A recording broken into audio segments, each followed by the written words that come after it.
Well, good evening, ladies and gentlemen. Welcome to this special meeting tonight. Quite how we'll describe it, we'll see. We'll let the participants describe that in a moment. My name is Paul Taylor. I work with a ministry called Creation Today, based in Pensacola. This meeting tonight is about a discussion about science and faith and ideas, and it will touch on all sorts of aspects in many ways, whatever the participants really want to discuss on those particular issues. This is a conversation tonight. So if you basically imagine that there is a sort of coffee table here, and the two participants are going to be having a chat, which we are privileged to listen into. Okay, that's the basic premise behind tonight's conversation. On your right, on my left, is Beth Perkaiser. Beth Perkaiser is a musician, a music teacher. Automatically has my sympathy from that point of view, because that's my background too. Beth also thinks a lot and writes a lot and blogs a lot on the subject of faith and from the point of view of atheism.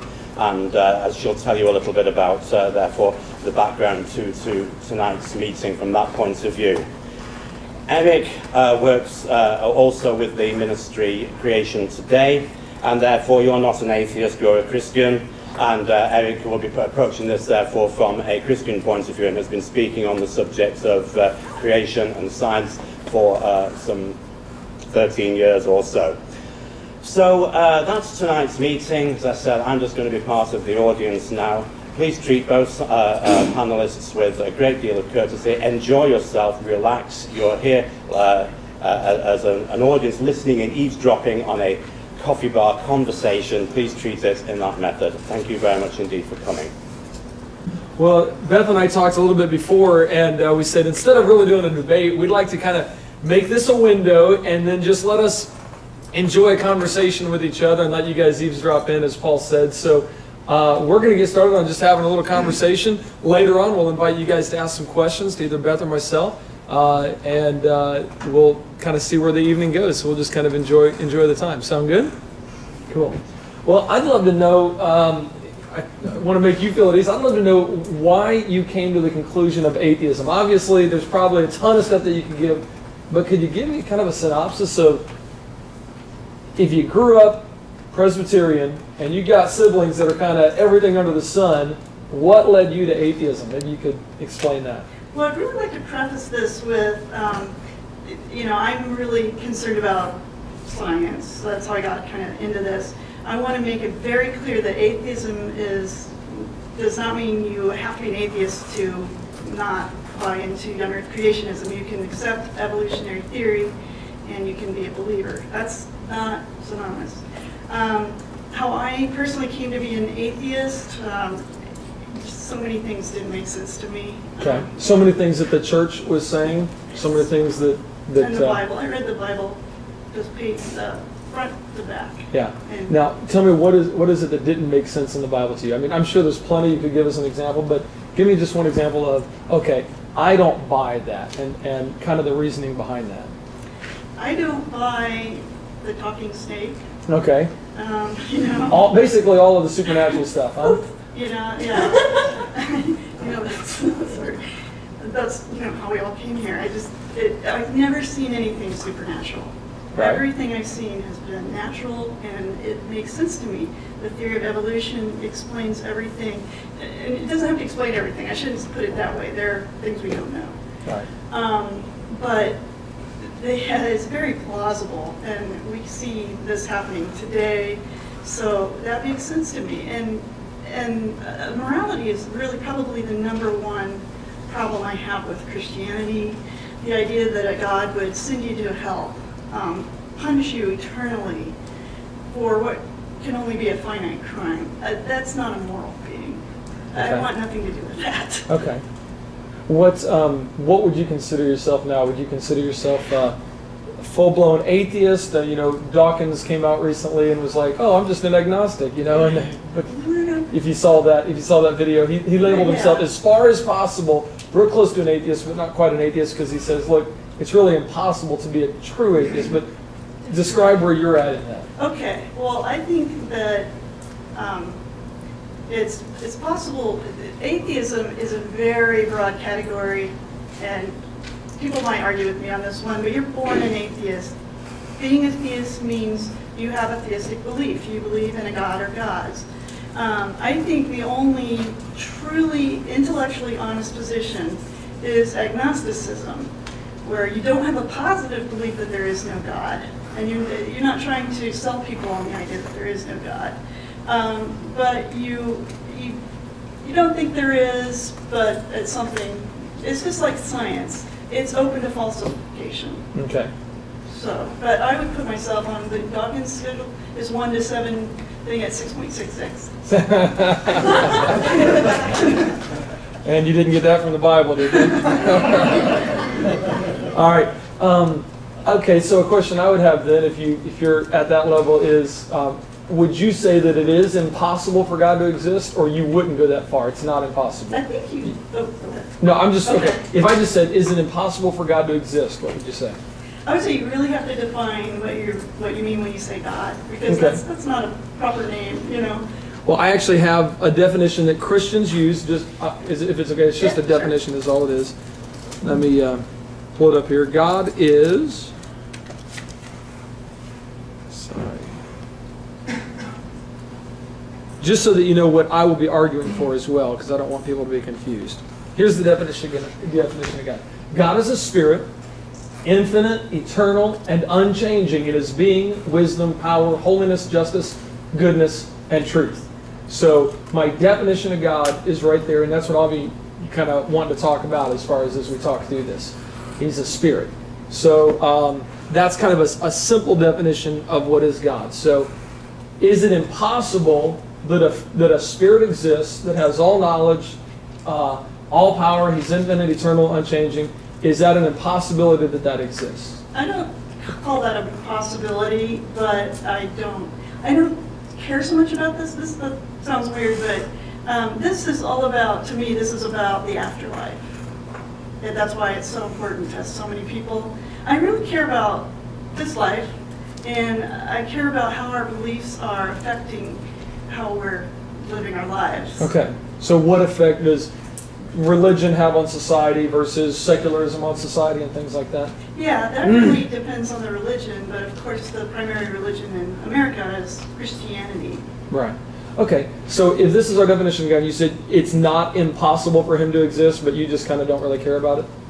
Well, it's not that I don't care, I don't think it can be proved. Okay. Let me ask you this question. Is it impossible for the Bible to be what it claims to be? It claims to be revelation from God. Would you say that's impossible, or do you not go that far into the impossibility realm? I feel comfortable saying it's impossible. Now I'm gonna ask you how you know that. But you say it's impossible? I say it's impossible, and I'm putting forth, I want to be very clear, I'm putting forth my opinion. Okay, yeah, that's fine. Okay, I don't represent all atheists or anything like that. In my opinion, I can't. Science contradicts it. Some of the Bible is really interesting. Some is very poetic. It's interesting from a historical perspective and as literature. But, oh my gosh. You know, I know you're going to argue that there are no contradictions or anything, but to my own common sense, there are a lot of contradictions. And the morality issue, again, it comes down to that. It comes up. Okay. Yeah. So you're saying it's impossible to be what the Bible claims to be, which is revelation from God. I believe it's impossible, and I definitely believe it's would be a very bad thing. Okay. And when I ask you how you know that, you're going to say contradictions or things like that. Yeah. Okay. Did you want to ask me any questions now, or do you want me to? Okay, sure. You obviously are a young Earth creationist. I am. Do you think that somebody who just believes in God but doesn't take a literal view of Genesis is in peril of their immortal soul because of it? Well, the Bible's actually really clear on what is necessary for salvation. It actually keeps it really simple. It says you must believe that Jesus Christ is who he claimed to be, which is God. You must believe that he is, And you must believe in the gospel that Jesus Christ died, was buried, and rose again. So if you have a misunderstanding that God used evolution when it doesn't teach that in his revelation, I'd say you're misinformed. Now, at what level do you actually have the wrong God? That's a good question. If I told you, well, Paul was just up here, and he's from England. He has actually met the Queen of England. If I went up to Paul and said, no way, guess what? I've met the Queen of England too. He'd be like, wow, that's impressive. I mean, of all the people in the world, not a lot of them have gotten to meet the Queen of England. If I said, yeah, she is gorgeous, man, 6'2", all that blonde hair, my goodness, she is a knockout. He'd go, well, wait a minute. You said that's the Queen of England? If I'm not describing a shorter, older woman with white hair, he's going to wonder if I really have the right person. And so when somebody says, well, I think God did this, I'm going to say, well, if it doesn't match up with his revelation, with his revealed word, you actually have the wrong God. So at what level is it the wrong God and you don't have the right Jesus? That's a good question. That'd make a great dialogue for a theistic evolutionist and a young earth creationist to say, okay, at what level is it actually not the right God? But am I going to say that it's impossible for them to repent and trust in Christ as their Savior? No, it is not. Does that make sense? Sure. Okay. As an atheist, though, since I don't have to go into the theology, are we in peril of being sent to hell by the Queen of England? No, we're not. From the Queen of England. Just making sure. No. She can kick you out of her country. Now, the one we do need to worry about is the King of the universe. He's the one who made everything. If he made it, that means he controls it. He owns it. He really can do what he wants. One of the things you said is, I don't think it's fair for God to institute an eternal punishment for a finite crime. Well, you say, well, what if all I did was tell a lie? Well, you think about that. You tell a lie, there's different consequences for telling lies. For example, if I lie to my son, who's 5 years old, and I say, no, son, you can't have candy because candy will make monsters come up in your closet at night. Okay, well, I just lied to my son. Was that right or wrong? It was wrong. What are the consequences of that? Not much consequence. What if I lied to my parents? What if when I was, well, and it did happen, okay? I lied to my dad one time. What are the consequences of lying to my parents? Well, same offense, I've lied to him. But now the consequence is he takes off his belt, I have to lay on the bed, and I get a whooping. What if I lied to a police officer? Well, now I'm getting, it's the same offense, but it's who I'm lying to. What if I lie to a judge? Now I can be thrown in jail. And you say, are you kidding me? You're thrown in jail just for telling a lie? It's not just the fact that it's a lie, that it's a finite sin. It's who you've offended. So when you lie, especially when you lie to the creator of the universe, he does have a right to have an infinite crime because we've underestimated. Anytime we say that it's just, I can't believe God would do that, we're underestimating who God is. So that's the way I would describe kind of why God can institute whatever fine he wants. And anytime we tell him that he's doing it right or he's doing it wrong, it's kind of like, well, whose morality are you using to determine if he's doing it right or wrong? We end up using our own morality and putting our own morality above the creator of the universe's morality. And that's not a good thing. But hopefully that answers that question in a way that makes sense. Well, this is exactly why I think religions like this are so dangerous. You appeal to a morality that is different from ours. Different than whose? Different from humans, like you just said. From humans? Uh-huh. Didn't you just say that? Well, I'm a different human. From ours. He has morality, we have ours. No. I'd say there is only one morality. It's his. I mean, if it's based on... So if it's his, it's not ours. Well, okay, then it's not ours. So where do we get our morality from? We get it's an emergent property of nature. I mean, where bonobos get their morality. Where do what? Bonobos, other primate species, we can tell they treat each other morally. Even rats. We've done experiments which really I think puts our morality into question, but at least we proved that they can be moral. What would be your definition of morality then, and where does it come from? Well, it serves an evolutionary purpose. We are stronger as a society than we are by ourselves. I continually lie to you, you're going to stop trusting me, and you're going to let other people know she's a liar. Don't deal with her. You know, there's good reason for us to be trustworthy, to be accountable to our fellow humans. So society kind of determines this. It just kind of evolves with society. Absolutely, yes. So what do we do when one society's morality disagrees with another society's morality? Well, that's the problem with religion, because these gods are really disagreeing. And they're causing a lot of problems. The gods are? Yes. You know, obviously, I know one of your arguments is that for us to talk about God, we have to presuppose God. I want to make it clear that I'm just taking on this conversation as just so I can talk intelligently about it. I definitely do not believe in your God. Okay. Now, the Bible says that you do, but you're suppressing the truth and unrighteousness. And I think I can, and this is just a conversation, but we can, I'd love to go through a little example and just see what you think about my little example, my little logical thing. But as far as societies being able to have morality, how do we determine which society to go with? In other words, when it's Hitler's morality versus America's morality, which one, why do we Hitler's wrong and ours right? Because look how it played out. You know, it was played out great for Hitler. Not really. Well, it didn't get to that point until America came to stop it. Right. So if America said, "Hey, his morality, they came up with that," then it never would have stopped, would it?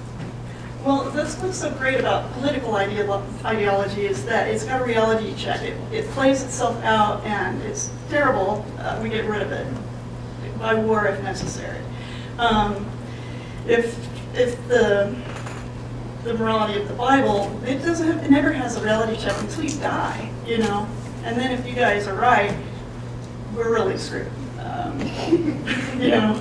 But if we're right, none of us will even know. I mean, I really envy you guys that, because we can't go, hey, I'm going to be laughing at you after we're dead. Okay. Can I take you on a logical journey real quick and see where it goes? We'll try. Okay, let's try it. Just an important concept that I like to point out is if somebody says they could be wrong, then they don't really know, do they?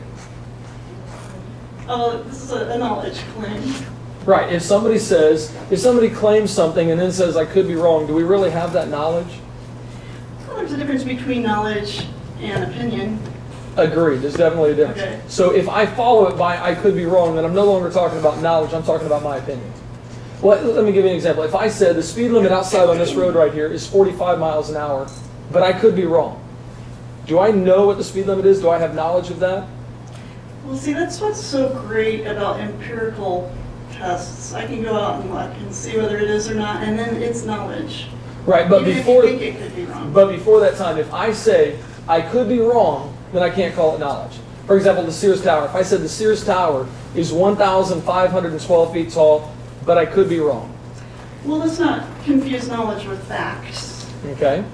Knowledge, though, has to be factual, doesn't it? Can I know something that is not true? Could I know that Elvis Presley is the current president? No. I couldn't, because knowledge presupposes that it's true, correct?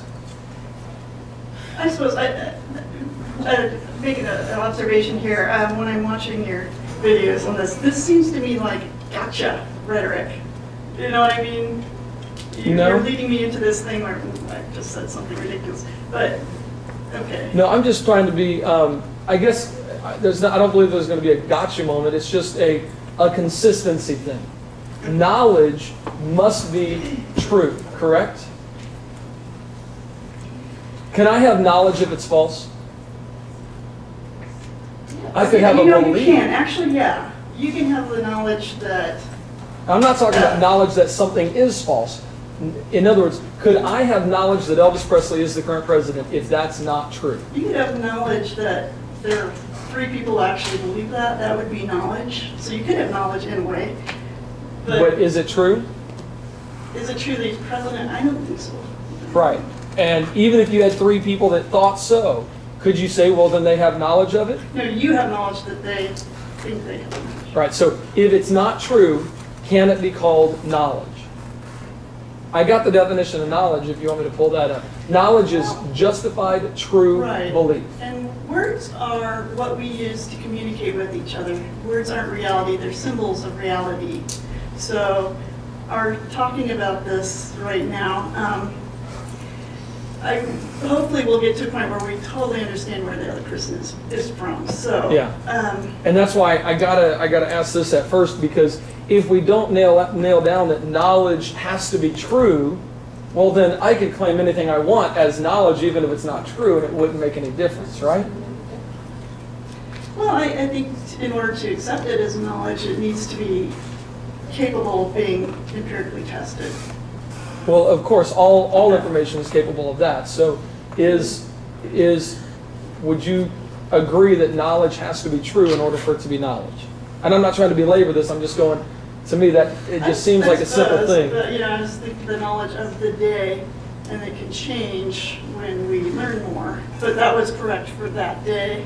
But if we find out that it was wrong, I'll go ahead and then it wasn't actual knowledge. We dismiss it as knowledge. Correct. Okay. Out of all the knowledge in the universe, Beth, how much do you think you got? That absolutely cannot be quantified. So okay. It is pointless to answer that question. You can, just for sake of illustration then, let's just suppose that you and I together have 1% of all the knowledge in the universe. It's not that much, can't even quantify it. We don't know how much knowledge there is. It could be finite, it could be infinite. We don't even know that, okay? But let's just suppose that we've got 1% of all the knowledge in the universe. Is it possible that out of the 99% that we don't have, that something could contradict this whatever little bit, let's say it's 1% that we think we got, could something out there contradict what we think we know right now? Everything we think we know. Not everything we think we know. I Not don't agree everything? with that, no. No? No, and you have to keep in mind... So you do believe in absolutes? I do, I'm one of those. Okay. I don't go... I think this is where you get into almost like people speaking 2 different languages.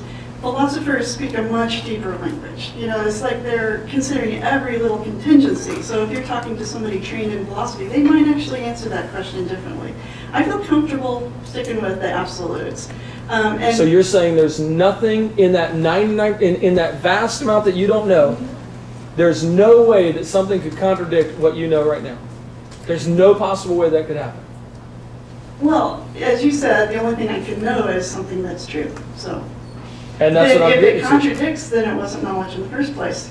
Correct. Right. So I would like to point out, too, that knowledge is a little bit different from facts in that you can't have knowledge without having a conscious mind. That's part of it, the subjective experience. You can have knowledge without a conscious mind? No, you have to have you have to have a conscious mind to even have knowledge. I mean, okay, if this universe has, okay? Yeah, I agree with that. Okay. Yep. So the only way for all the knowledge to be known would, I guess, be if your hypothesis is right, that there's a God that knows everything. Yeah, so I'm going to ask you, Beth, out of this 1% of things that you say, no, there's things in here that I can know absolutely for sure. How do you know that it can't be ever contradicted? To me, that I don't really care. I mean, it's just, this is going down the... yeah, but how do you know it? How do you know that what you have right now, the knowledge you have, can never, ever, ever be contradicted? How do you know that? Because, I mean, I know I'm talking to you right now. How do you know that? It's ridiculous to suppose otherwise. I'm okay with just calling it, well, we're going into the ridiculous area, you know, which isn't going to further human knowledge at all. And that's kind of why we're here. Right, but if I were to ask you, how do you know that we're talking right now? What would you appeal to? What would be your justification? You want me to say that I'm appealing to my sense. Well, is that what you're appealing to?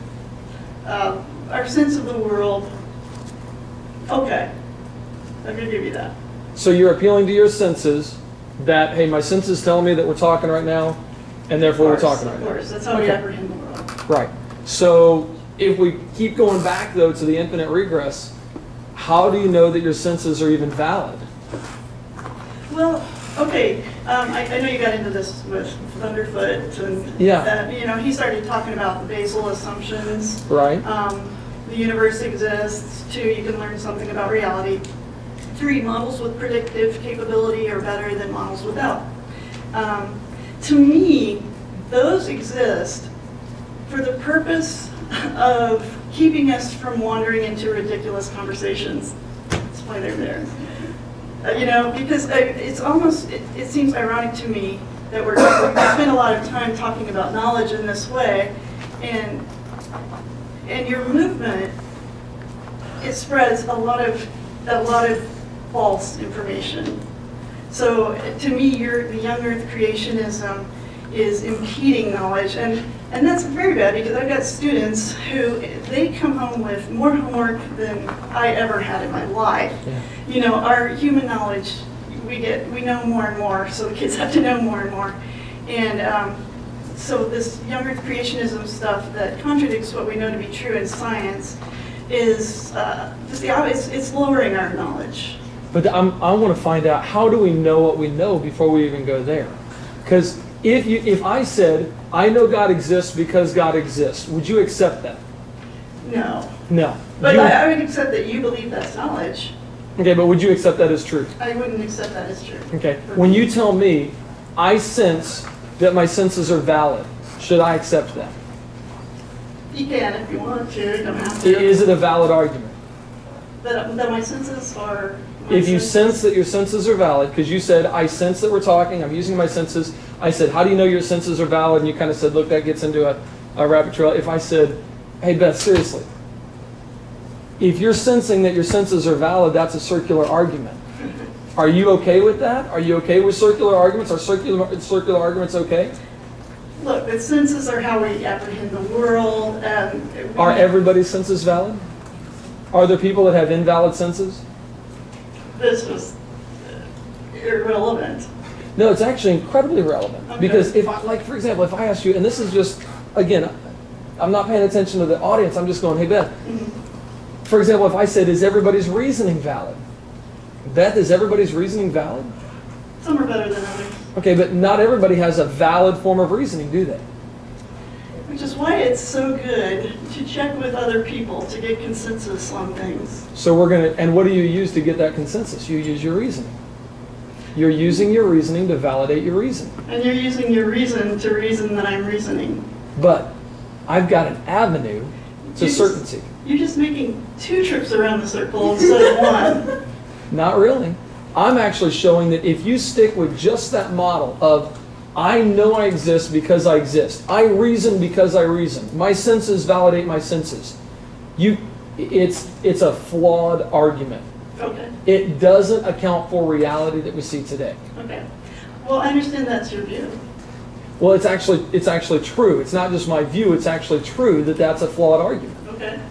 So what would you appeal to outside of your senses and your reasoning to validate your senses and reasoning? I would suggest that if this is getting off the topic, and that what people believe is affecting how the quality of our life here. Okay. Right? And I am fine with you believing whatever you want to believe. Really, that you should have the right. And that's why I don't try to spread atheism. I don't try to make other people atheists, even though I'm a big mouth. I was going to say, hang on, your Facebook page, you are really, really, really trying to promote atheism. I'm putting mine too out there. Why would you do that? I don't think I've ever converted a single person, so I guess that's why I'm a big mouth. They're not going to believe me anyway. The people that interact with me are already other atheists. But we are really concerned with this movement of yours. Okay. And we're really concerned about, again, I don't talk about all atheists, but my crowd. We're concerned about that your Bible is telling you that homosexuals can't get married, for instance. We're very concerned about that. We think that all of our citizens should have equal rights. We think we are concerned with animal rights, and we do accept our senses to tell us these things. So what? But when I get down, I know you're skipping over though. You're saying, I don't have to have a foundation for my worldview. I can just have my worldview. And I'm going to argue your foundation is actually founded on The laws of logic. Okay, was They're that, founded on the laws of mathematics, the laws of science, the laws of morality. We all appeal to these things.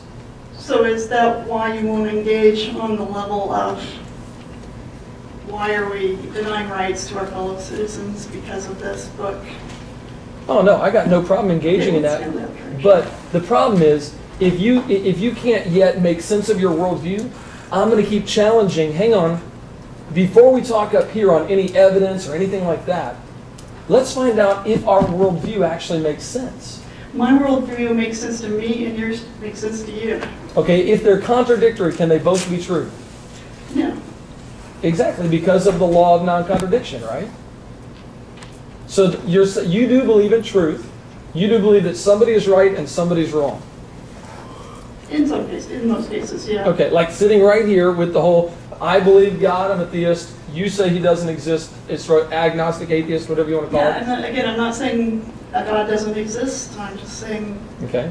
a God has not been proven, and the fact that we apprehend the world through our senses, and any sort of waffling you can do about that is just seems irrelevant to me. It really does. So if I ask you, Beth, you believe you can know things and that they can't be contradicted, they are absolutely true. So you do believe in absolute truth. Sure. Okay? Tell me one thing you know and how you know it to be true. And this is going back to my senses. I apprehend the world through my senses. So, And how do you validate that? I trust it to a certain extent. After this is over, I'm going to be able to look at this film if I can stand watching myself, and I can see, yeah, I really did talk to Eric tonight. I mean, it just, to me, it's just a continuum of this gets ridiculous. It's just not worth talking about it. And here we have real issues that we could be talking about. Here's the problem that I see, Beth, and this is just what I see. The atheist position does not, okay, would you say that the world is strictly material? Are you a materialist? I suppose. Most atheists You're talking are. about philosophical naturalism? Sure. Okay, so the world is only made out of matter. I'm actually not going to say that, but to me, that's the only thing that's manifested itself so far. Okay. What about, is there such a thing as the immaterial world? No, I don't think so. Okay. What about the laws of logic? Are they made out of matter? No. So what are they? They're immaterial. They're products of our mind. So they're immaterial. So we're getting into a semantic game again. Well, what I'm Immaterial. pointing out is there is an immaterial world, isn't there? There's a world of the mind. Is it material or immaterial? I guess immaterial. It's Okay. not spiritual. Like, it Okay. just depends. You know, one of the problems of language is we have a lot of different definitions for most words. So That's it why we have really- dictionaries to try to yeah, hold us okay, to certain well, things. Yeah, but you know, one person could be using one definition, the other's the other. Okay, immaterial to me is something not made out of matter. Are there things that are not made out of matter? Okay, then you have to define what things. Because I already defined Ideas, thoughts. Yeah. The law of Well, non-contradiction, okay, is that okay, made out of matter? Okay, Get specific. okay.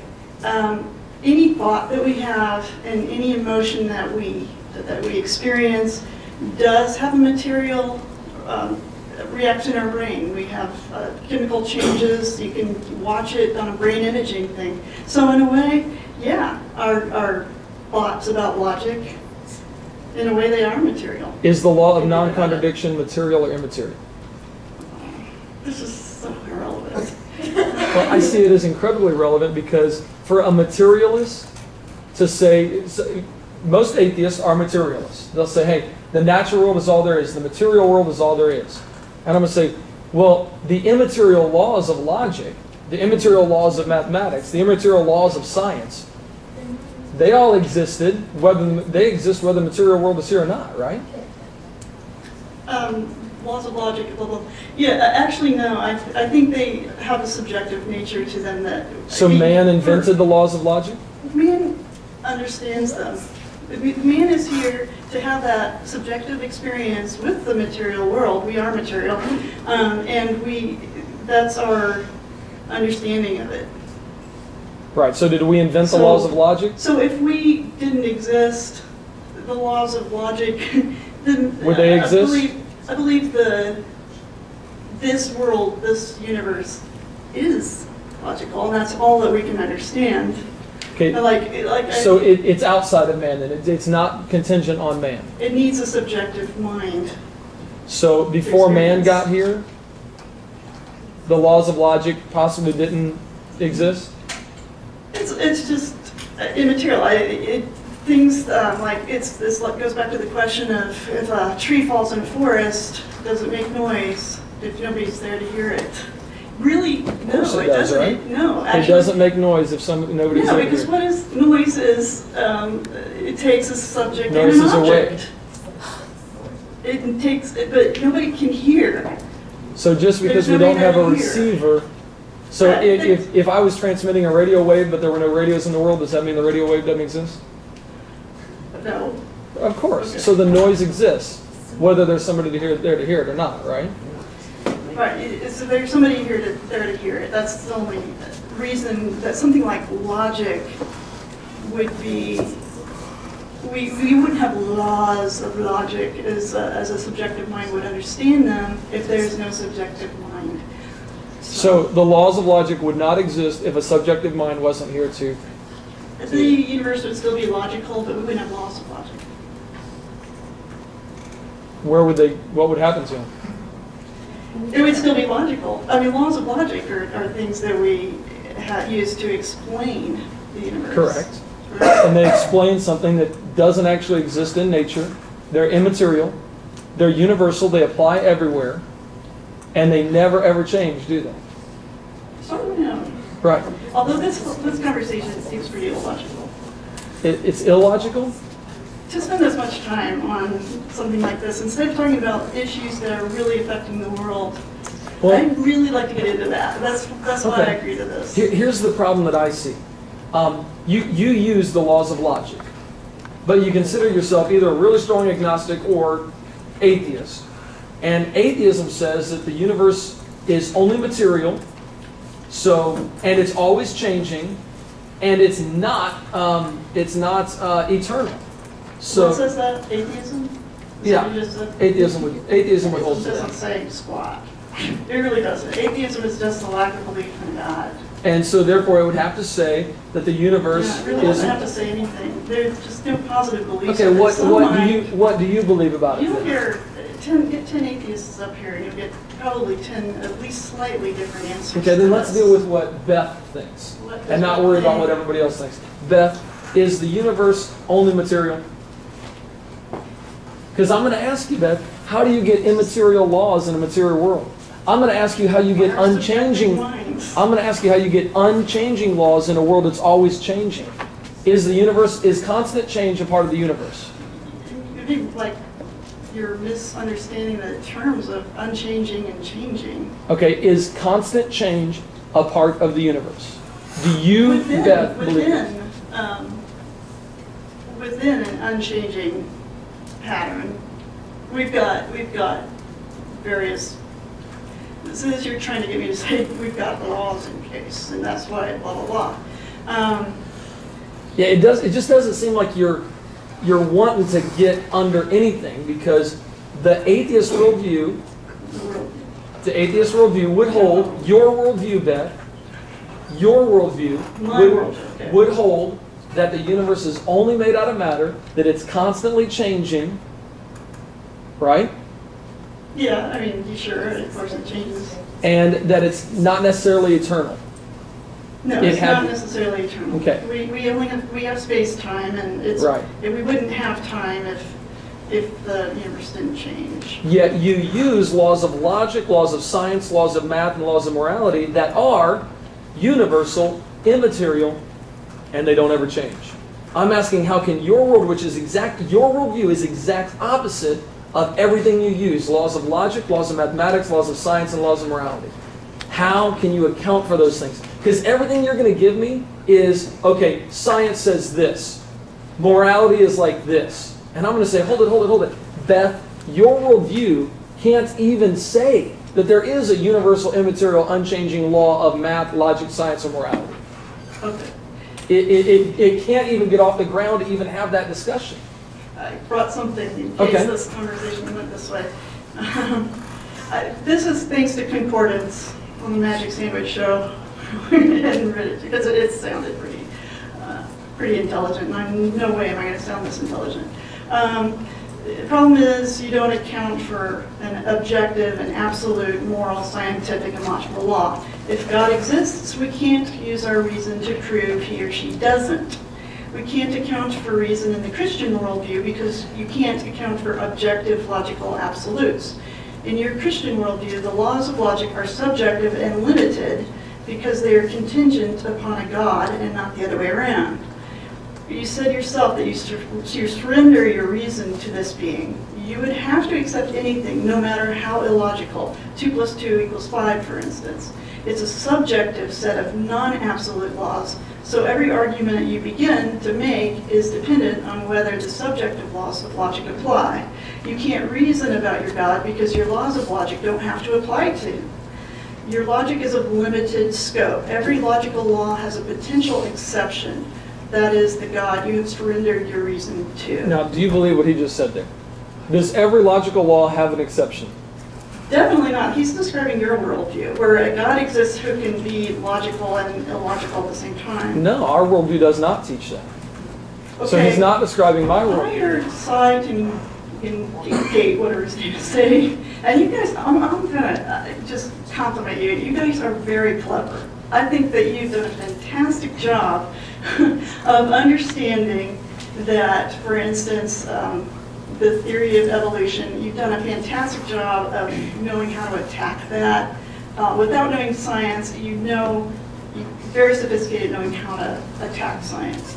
And this stuff is very clever too. Well, and Beth, I gotta say, my goal is not to attack science. I love science. I agree with science. Okay. I really do. Well, let's talk about science. My shall honest we? goal here, Beth, is I care about people. Yeah. Okay. If somebody was, if the God of the Bible, who is all powerful, could he make a snake talk? I care about people too, which is why I wanted to talk about how human is affecting education. Could an all-powerful rights, God? Human rights. Could an all-powerful God make a snake talk? That's why I don't believe in an all-powerful God. It's ludicrous. Let's get right down to the heart of this thing, Beth. If I could right here, right now, give you enough evidence and prove the God of the Bible, said, look, and you said, wow, Eric, you did it. If I could do that, would you worship him? If I could prove God that would have to. I'm not supposed to be worthy of worship, but I mean, it's hard for me to imagine. Try to imagine a leader. I mean, really, who do we know for sure? We know people. We don't know gods. We can think we know gods. Would you want to follow a leader who wants your constant worship and hey, you better be grateful to me and that just seems rather odd. I just can't imagine that a God who would create this entire universe would be concerned with our every... But see, it's actually the exact opposite of that. Okay. It's not that, it's that he is worthy of that. And he is. Does he send people to hell? He created everything. Did he use evolution to do it? No, he didn't. He didn't use evolution to do it. Why not? Why didn't he use evolution? He chose not to. He told us exactly how he did it in his revealed word. And that's why I still want to ask you, I still want to challenge you on, could you be wrong about what you know? Because if I said I know something absolutely for sure, that God is God, you're going to say, well, how do you know that? No, I'm not. I'm going to say that's fine. But Okay. let's talk about evolution. I know that God is God. Okay. Okay, so have you accepted that? Do you believe that now? I believe it. You believe it? I know, but do you believe it? If I said he's God, do you now accept that as true? No. Right. So that's not enough for you, right? But that's what you're trying to say to me. I don't say that you have to believe me. I really am not trying to sell atheism. What I'm trying to sell, or really, you shouldn't even use that word sell. So my stuff's for free back there. There's a paper that has just a fantastic links on it that has just a million videos about evolution, about how the brain works, confirmation bias, consciousness. So anyway, check that out. In the video, I'm going to put those links in there. And I still got to ask, is all of that absolutely true and it can never, ever, ever be contradicted? Science is falsifiable. Okay, so you don't know. If it can be falsified, then you can't declare it as absolute truth. I don't care about declaring it. I think that we can meet as adults and discuss how we can live together more peacefully than having these fights over, well, evolution didn't happen. I really want to get to that. We've been talking about this for close to an hour. Yeah. Evolution, microevolution versus macroevolution. What do you have to say about that? Yeah, I would I know say. you've dined. I would say debate or conversation, discussion presupposes truth. It presupposes facts. And I haven't quite found out if you're saying yes, there are absolute truths or no, there aren't. Because if you hold to no, there are not absolute truths, I'm going to ask you, how do you know that? Because you're making an absolute truth claim. If you say that there are absolute truth, and then you give me your foundation for that absolute truth, and you justify that, then we're able to talk about microevolution, macroevolution. We're able to talk about all of that. But we've got to get down to the foundation of the worldview. We really don't. We really could talk about this. Yeah, but here's the problem, Beth. If you say you could be wrong, if you say, look, science doesn't go to absolute truth, it goes to degrees of certainty. Does it do any good to talk about it if you could be wrong? Yes, it does good to talk about it. The way we advance as a species is we take our best understanding of the world and we use that to live and to make our societies as good as we can. And I think it is important. It seems like you're really very uncomfortable with the idea of falsifiability. Well, because we already discussed this, knowledge, true knowledge cannot be falsified. And yet you're saying science says everything is falsifiable. Well, it needs to be falsifiable to be considered science. Otherwise, you can't perform science on it. It has to be falsifiable? Yeah, otherwise it's not open to testing, and that's how we understand the world. But you do understand that what you're saying is it's possible that it's not true. It's not possible that everything that we've figured out is not true. It is not possible. Is everything falsifiable? If we get new evidence, that's a little bit more open. But the probability, I think that's what we get down to probability. What's the probability?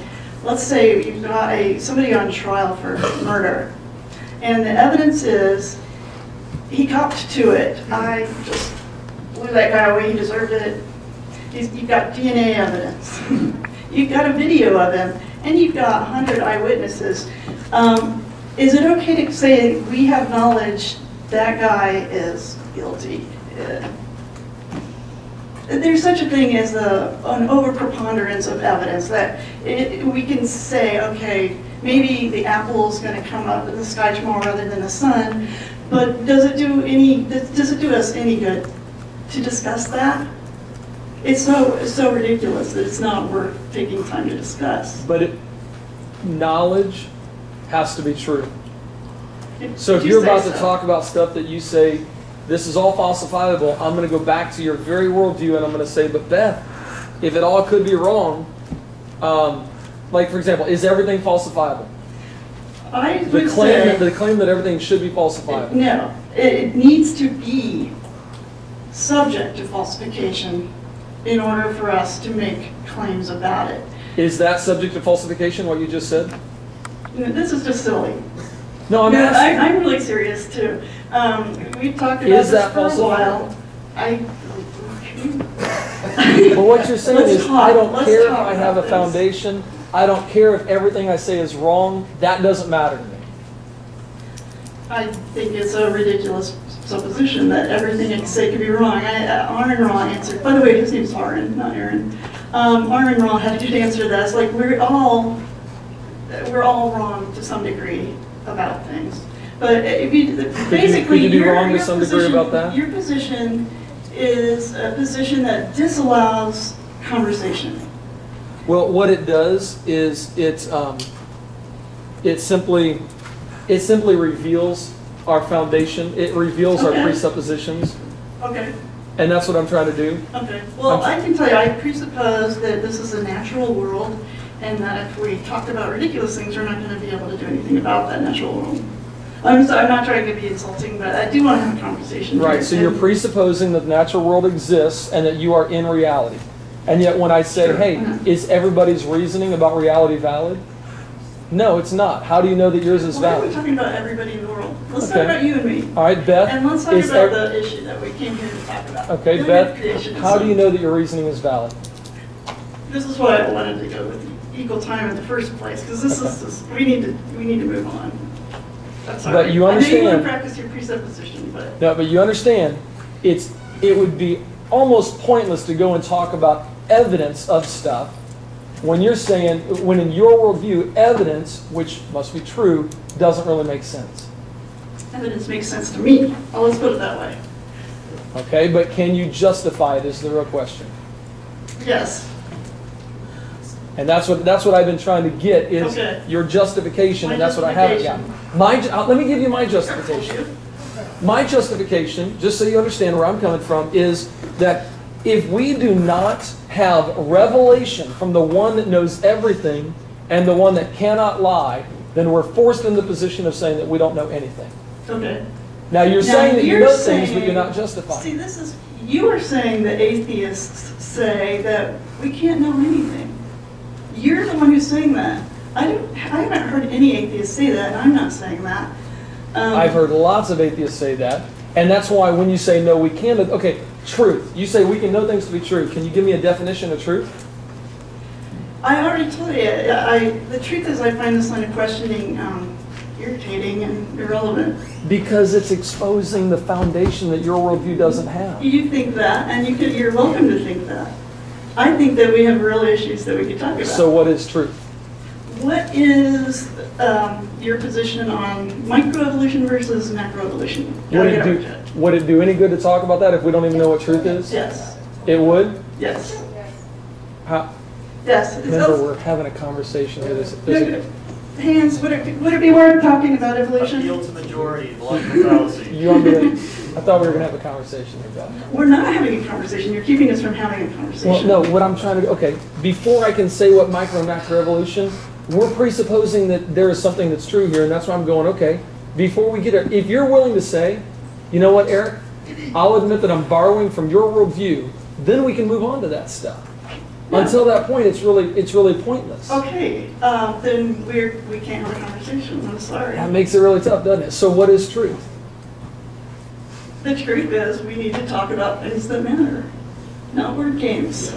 I'm not playing word games. This is fantastic. I mean, it's a way to sound like you're making a logical argument Well, I am making a logical argument. to you. Well, This is- what is truth then? What is logic? I Okay. mean, you've said that things can be falsifiable, and I'm asking if that could be falsifiable. And you don't want to engage in any of this. This is gotcha rhetoric. I don't That's want right. to, and I don't want to continue. That's right. Well, in You said a earlier that it logical, wasn't. I wasn't going there earlier. In a logical, Now you're going there. in a logical talk and logical communication, it is because the Christian worldview, Beth, is the only one that can make sense of the reality that we see today. It might be the only worldview that makes sense to you. It doesn't make sense to a lot of people. So I'm going to go on. I want to point out that there are more creationists in the world who believe in a different creation myth than there are Christian creationists. There are more religious people who accept the theory of evolution than there are religious people. So are you appealing to majority now? Is that what makes things right? Is I that wanna what make makes sure things that- true? I want to make sure that people understand that. Is that what makes isn't things a- true? No, definitely not. And what is truth? Oh my gosh. Well, Mark's giving. Mark, do you want to talk? well, he's into philosophy. I'm not. I hate it. okay. It's just a waste of time. You want me to tell you what some people think truth is and what I think truth is? Some people would give the correspondence theory of truth, and they would say truth is that which corresponds to reality. What do you think about that one? Sure. Yeah? That's what you're going to hold to that one? Come on. This is gotcha rhetoric. I want to move on. Why is it necessary to believe that the Earth is only 6,000 years old? Because the one who knows everything and cannot lie has revealed that to us such that we can be certain of it. Okay, my brain has revealed Yeah, let's to me that such that I know that it really is. just so you know, I mean, this is that's a live broadcast. We can't use foul Oh, language. Okay? please. Plus, there's ladies That's present. not, that was my brain, that wasn't me. Okay, the Young Earth Creationist movement is putting a lot of disinformation out there, and I'd like them to answer some questions for me. How did the Earth get created 1,000 years after the Sumerians invented glue? How did Noah's flood occur? I mean, some of the proofs that you guys have used for the flood has been that there are flood stories from all around the world. And how could there be flood stories, accounts of the flood from all over the world, if they were dead from Noah's flood? The DNA evidence that we have would clearly indicate if it bottlenecked back 4,000 some years ago, and it clearly does not. Radiometric dating, this is where I think young Earth creationism is really, really clever. You just poke holes at it by saying things like, radiocarbon dating will put dinosaurs and people the same age. Okay, but which truth claim would you like to stick with here? Let's just have a conversation about. Okay. What do you want to say? Have a conversation here. Say it again. This is just a really good way to put off having a real conversation. No, it gets to the is. very foundation of it. You might think so, I don't. So You're making claims right now. Okay. So anyway, I guess I'll just go on. So anyway, radiocarbon dating only goes back 50 to 60,000 years. So anytime you test that on a fossilized dinosaur, it's going to say it's no older than 50 or 60,000 years. It's not the right radioactive clock to use. There are different radioactive clocks. The scientists know the exceptions to these things, like there's exceptions in riverbeds, and they will publish these, and then creationists will jump on it and say, well, radiometric dating doesn't work here, and it looks like, oh my gosh, it's not very reliable. Well, scientists know when it's not reliable. They know why it's not reliable. And I'm going to appeal to common sense here. Who would know more about science? Scientists or religion or non-scientists? It's interesting that, since you're addressing the audience, it's interesting that just about every branch of science was actually started by somebody who was religious. So that is not a valid form of argument to say who knows more about science. The problem here is, though, she's making claims of truth, but we haven't defined what truth is. She's using laws of logic, but she hasn't accounted for laws of logic. She's using laws of science, but she hasn't accounted for laws of science. That's why I was trying to get to this at the very beginning, and it drug out for an hour, and I'm sorry you guys had to sit through that, and some of you are getting kind of frustrated by that, but it doesn't do any good to move on to truth claims if we haven't established what truth is. It doesn't do any good to move on to knowledge if we say that we can't have knowledge. So this is why the very foundation of this discussion, of this conversation, has to rely on, is there truth, something that can be known? Is there knowledge? We have to go to these basic assumptions and basic standards before we can move to the science. Before we can talk about the laws of science that are universal, immaterial, and unchanging. And they're only accountable and they're only justified by a universal, immaterial, unchanging God. They're not accounted for with a strictly material world that's always changing and is not eternal. It can't account for these basic things that we're using to try to have a conversation. That's what makes this so important. And that's why I say we can't move away from that until we establish what is truth. How do we know that science is reliable? The fundamental assumption in science is called the uniformity of nature. Yet the atheistic worldview cannot account for the uniformity of nature without begging the question, without making a logically falsifiable argument. So that's the problem, Beth, with moving on to that. Okay, you have your say. Now I'm going to have my say again. All right. Just don't make any truth claims. Okay, That's stupid questions. yeah, you won't. Common sense. One of the things that young earth creationism does is they appeal to your common sense when we're dealing with scientific matters. And that is the one place where the world is going to be, science is going to be very non-intuitive. That's the one place that you want to check your common sense. Is that true, Beth? And Is that true? So what they try to apply common sense to science, but then they don't apply common sense when it comes to, like, for instance, of course, who would know more about science? Of course, that science was started by people who are religious, which disproves your claims when you make these claims that all scientists have an atheistic worldview. Well, actually, geology... I've never made that okay, claim, good. just so you know. Okay, geology was... My claim is that started- everybody believes in God, and that's what God has revealed to us. I know And we that's what suppress the you truth believe. and unrighteousness. That's my claim. Right. Well, because you're saying the scripture is literally true, and that's your And role. without it, you wouldn't I see. even know anything, and the words coming out of your mouth wouldn't make sense if that Well, wasn't I think true. there are a lot of people out there, and they will understand my words. So that's, I'm I going to know. go ahead. That's based on my worldview, though. Okay. Okay. So, Thank you. you're basing yourself on your worldview, that's fine. So, let's see. Let's go ahead and go to some of the most common things that I run into on the internet, with people who are confused about evolution. One is, well, it's just a theory.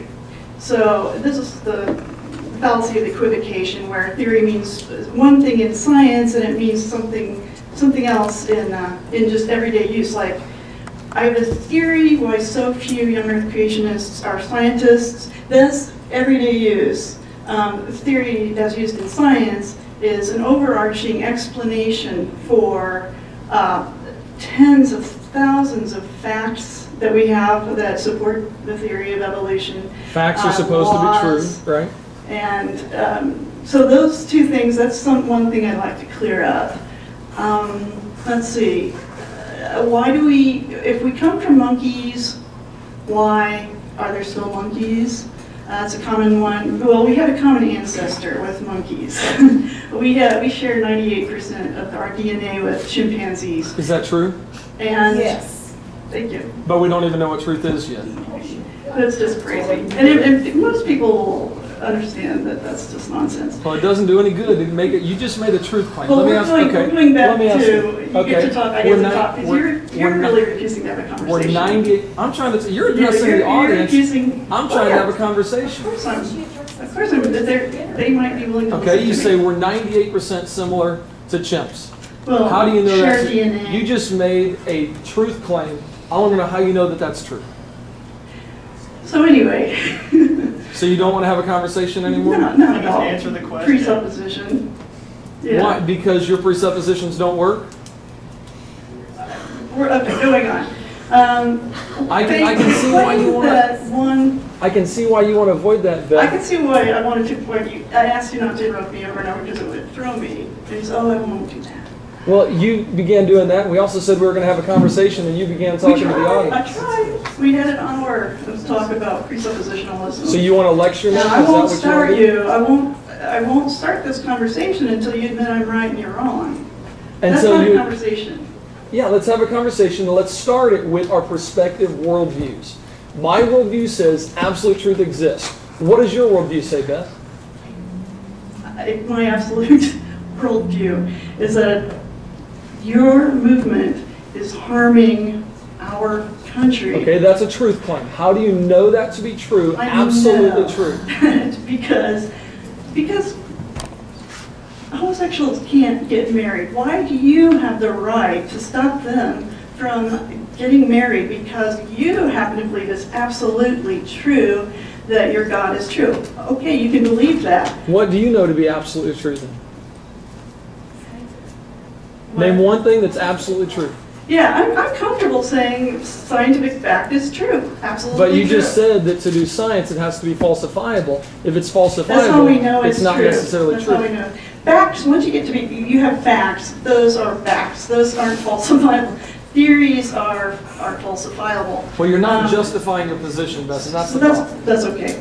You don't have to justify your position? So I can say whatever I want without justifying it, and it's okay. Okay. That's what you just said. Sure. You said it doesn't matter. I think that most people will understand what I'm saying.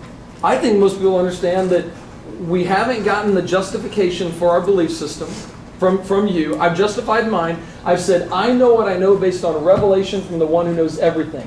I'm asking you how you know what you know, and we've gotten nothing yet other than it doesn't matter, that's ridiculous, that's silly talk.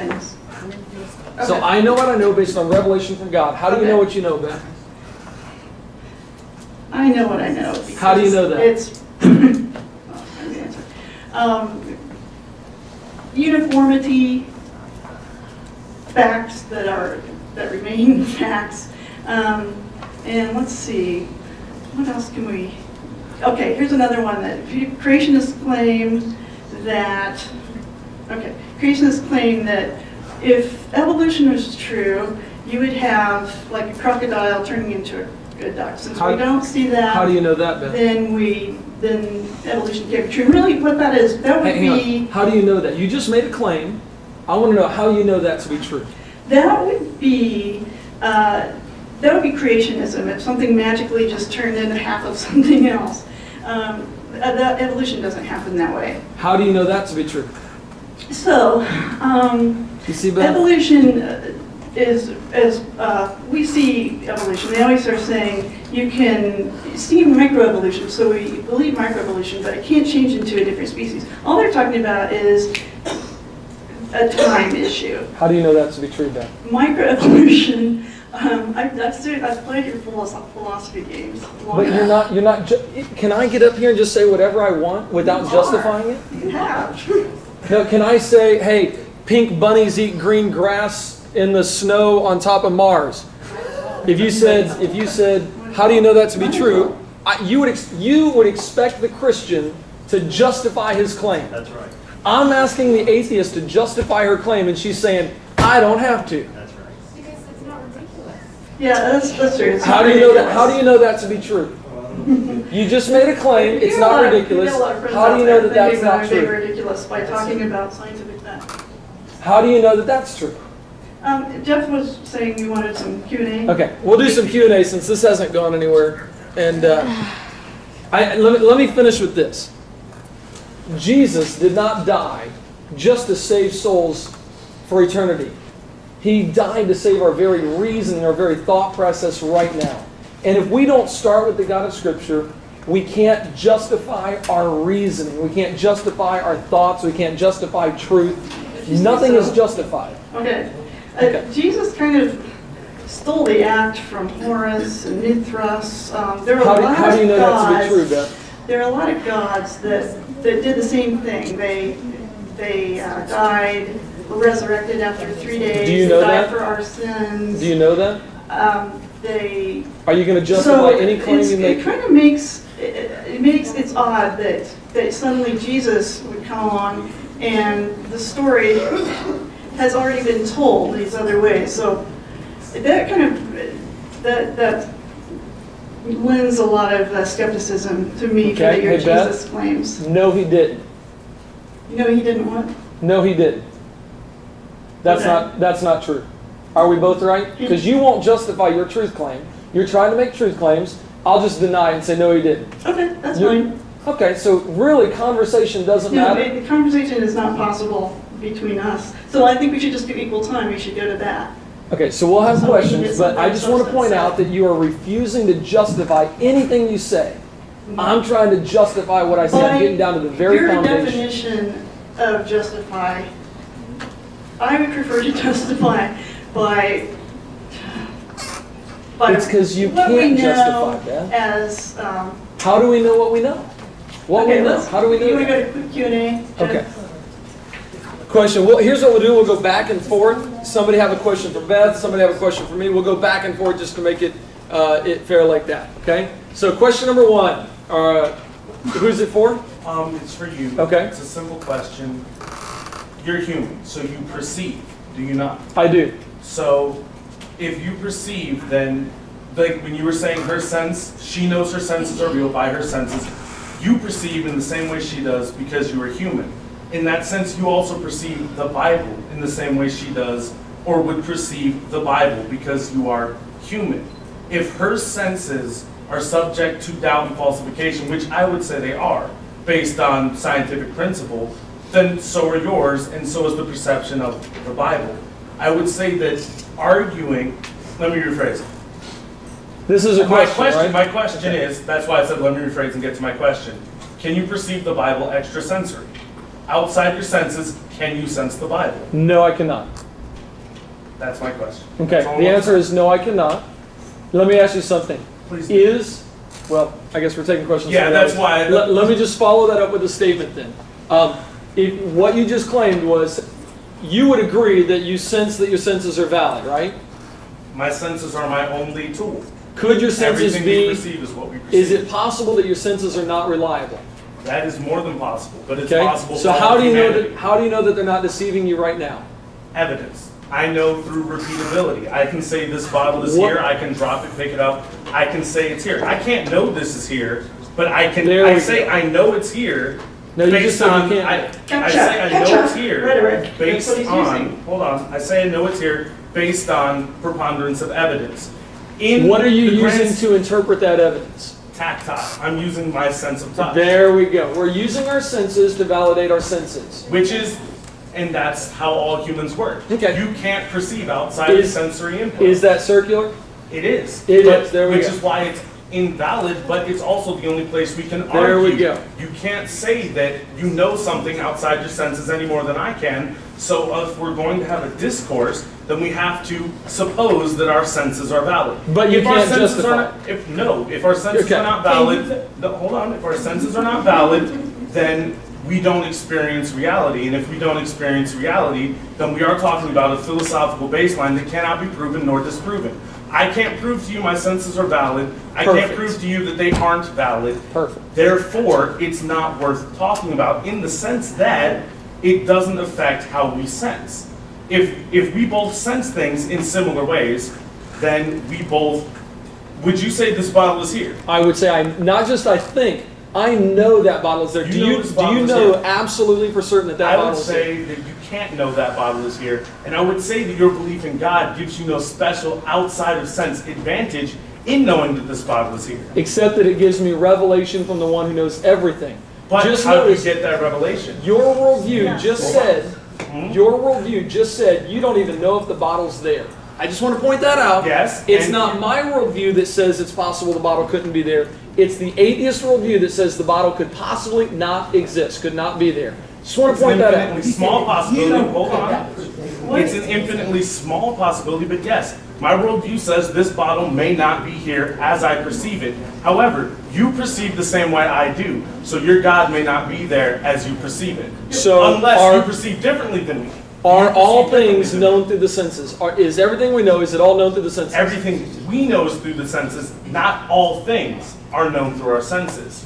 For instance, I don't see ultraviolet. I know ultraviolet is there. Ultraviolet wavelengths are there because we have created devices that can detect those wavelengths, but we can't see those wavelengths. And those devices can't make us see those wavelengths. They can Those let us know devices there's do something there. let us- yeah. But once again, you can't sense outside of any sense I can.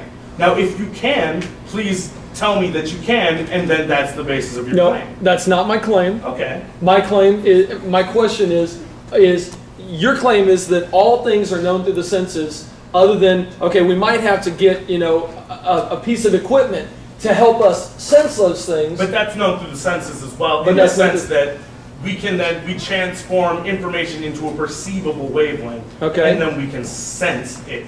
Okay, so what I want to know is if all things are known through the senses, where did you sense that? Where did I sense what? That all things are known through the senses. Once again, circular. You just said, I can't justify it. It's circular logic. So, Right. then it must be false. But you can't sense in any way I can. The reason I think this is unuseful discourse is that The same way that I can say, I don't know this bottle is here, or you can say to me, your worldview says you don't know this bottle is here. You are absolutely correct. Yeah, your worldview says that. But what my worldview also says is that we as humans perceive the world as humans. We can't perceive it in any other way. How do you know that? Could you be wrong about that? I could, One but second. are you going to tell me I'm wrong about that? So you don't know about that. I'm going to Are butt you in. going to tell me I'm wrong about that? That's what I'm saying. Is that you No. can't perceive God in any way I can't perceive. Right. You can't perceive extrasensory things. You It's- can't prove things outside the realm of evidence. Here's the difference. You can't read the Bible without eyes. Or, well, that's not 100% true, but you can't perceive God without senses. Yeah. And your senses, just like my senses, are subject to falsifiability. And Here's the my difference. only claim here Okay. is that I have an avenue to certainty of my Okay. senses, I understand that you and think you're that. saying Through your that senses. there Here's- is no avenue, here's no the by, difference no by between- revelation from God. By revelation from God in Here's the the Bible. difference. Real quick point. Here's the difference. The atheistic worldview that he's talking about, I'm talking about, it's just we're being honest and you're making claims that are dishonest. Okay, be honest here. Can God reveal things via our senses? Could God do that? You have no Could God do that? special sensory You know what? perception that we don't. Could God We're just being reveal- honest about it. Okay, If- answer this question honestly then. If Could an omniscient- God it's reveal omnipotent. himself through our senses? If there exists an omnipotent and omniscient being, I would say, which is why atheism is not universal, I would say he could reveal himself through our senses the same Correct. way that ultraviolet light can be revealed to us without our senses. But here's the problem. You can't do this without evidence. And you say that the Bible is evidence. I would argue that the Bible is the claim, because the Bible was written by man. The Bible has been translated by man. Not all versions of the Bible are the same. The Bible contradicts itself. Now, I'm not suggesting that you don't have a right to have your worldview, but what I am suggesting is that you cannot, physically cannot, know God or have a direct avenue to truth that is outside your perception. It's not possible. And that is an absolute truth. Is You it can't perceive things that you cannot perceive. Is It's a it paradox. Is it impossible for the Bible to be what it claims to be?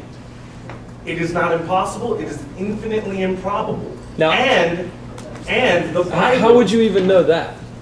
Well, because the Bible says things that are demonstrably false, or I disagree, obviously. Here we got, you know, and that's a disagreement, or that the Bible presents things that happen without the preponderance of evidence. Okay. In a scientific journal, if I say I did this, I can repeat that. When you say Jesus turned water into wine, it's not repeatable because it's a miracle and it's not meant to be repeated.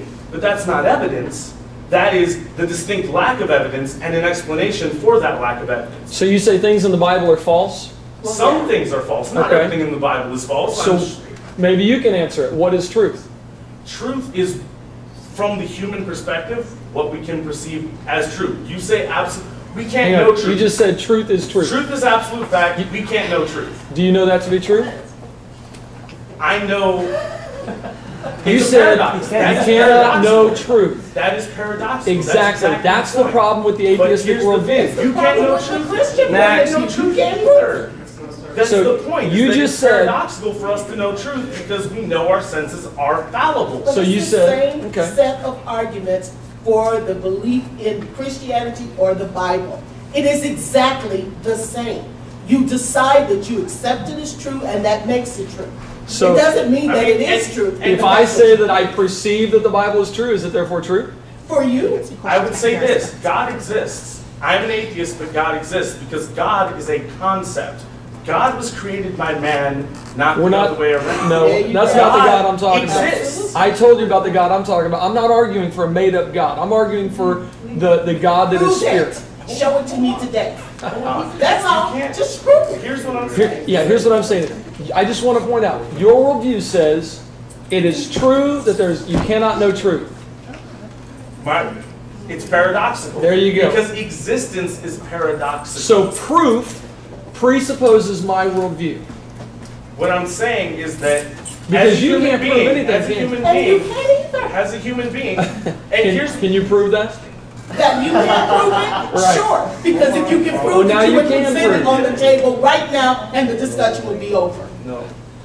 The thing is that that's exactly the trap we're in. We take a paradoxical position because that paradoxical position works. I can't prove to you right now, I can't say to you that combustion works the way it does. I can't prove it without, a shadow of a doubt. What I can prove to you is that you got here in a car. Just get as much as you I can prove to you that the internal combustion engine works. So you can know that to be true? That is based on repeatability. And that is why I say that even though truth as an abstract concept can never be attained, truth as a practical concept is known through repeatability. And so that even though I can't say absolutely that this bottle is here, I can know it's here and know that's the truth based on the repeatability of the preponderance of the evidence. Is what you said absolutely true? As an abstract concept, no. As a practical concept, yes. And now It's not absolutely we're true. talking about semantics, and we're talking about. Let's get some questions back here. Okay. Can God reveal truth to us? Does anybody have a question for Beth? Since somebody was asking me a bunch of questions. I have a question for both of you. First, I'm an atheist, so I'm going to thank you for having a valid epistemology. My question is, do moral propositions present facts about the universe? His question is, do moral propositions, so if I utter a moral sentence, Do moral propositions, are they factual? Are they facts about the universe? are they factual? Yeah. Beth, are moral propositions factual? I hate philosophical discussions. Well, I can see why, Our Beth. moral propositions, what did you say? Our moral propositions, they express a fact about the universe, because philosophy, it comes before science. So that's why I think Mr. Hovind does a great job here as an atheist. But if moral are real propositions. The thing with philosophy is you can make a completely logical, coherent argument, and if it's not tied to any empirical facts, it sounds good, but it's pointless. I can anticipate Mr. Hovind's response. Yeah. Go ahead. Yeah, When they're based on the character of God, sure.